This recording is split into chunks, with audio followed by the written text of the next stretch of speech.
In the quaint town of Academia, where the ivy-draped walls of the university stood as sentinels of scholarship, a mystery had long perplexed the minds of its erudite inhabitants. This mystery was not one of typical academic discourse, but rather centered around the peculiar case of Epsilon, a rumored secret society within the university's enigmatic corridors. Dr. Sylvia Morrow, a professor of comparative literature and amateur sleuth in her own right, found herself inexplicably drawn to this enigma. Her interest was sparked one autumn afternoon when a parchment, slipped anonymously under her office door, contained nothing but a cryptic poem that hinted at the existence of Epsilon. It read, "Shadows weave through the halls of lore, where Epsilon meets behind the closed door. To find our mark, you must scale the peak, in words of the wise and the texts they speak." Intrigued by this mysterious invitation, Dr. Morrow embarked on a journey that would lead her deeper into the intellectual heart of the university than she had ever been before. Her first step was to consult old university records, dusty and long forgotten, in the archives. As she sifted through aged documents and faded photographs, Dr. Morrow discovered references to a society, Epsilon, dating back to the early 20th century, often associated with significant scholarly advancements, yet veiled in utmost secrecy. Realizing the importance of decoding the poem, she turned to her close colleague, Professor James Fielding, an expert in cryptography at the university. Together, they scoured texts both ancient and modern for clues. Their collaboration revealed that each line of the poem was a riddle, leading to hidden insights within specific scholarly works housed in the university's library.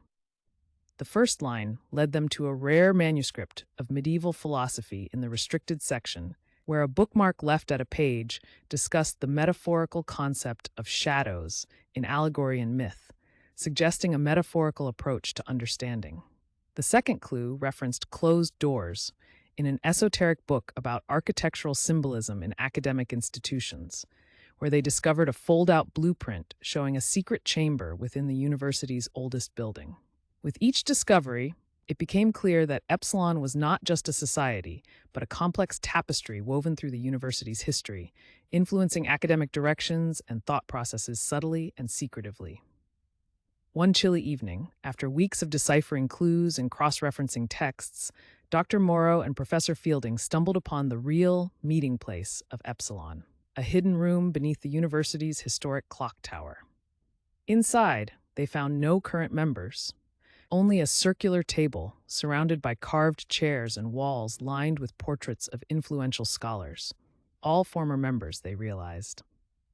At the center of the table lay a single piece of parchment, much like the one Dr. Morrow had initially received, but this bore a different message. Welcome, seekers of wisdom.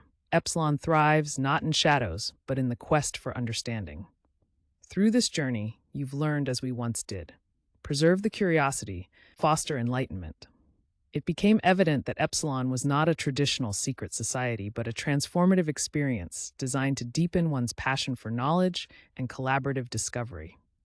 Dr. Morrow and Professor Fielding were inspired to rekindle the spirit of Epsilon, not as a secret society, but as an open forum for intellectual pursuit.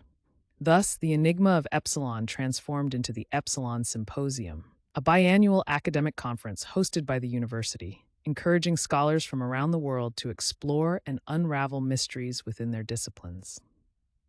Through her quest, Dr. Morrow not only unraveled the riddles of Epsilon, but also reinvigorated a legacy of scholarly excitement and collaboration at Academia University.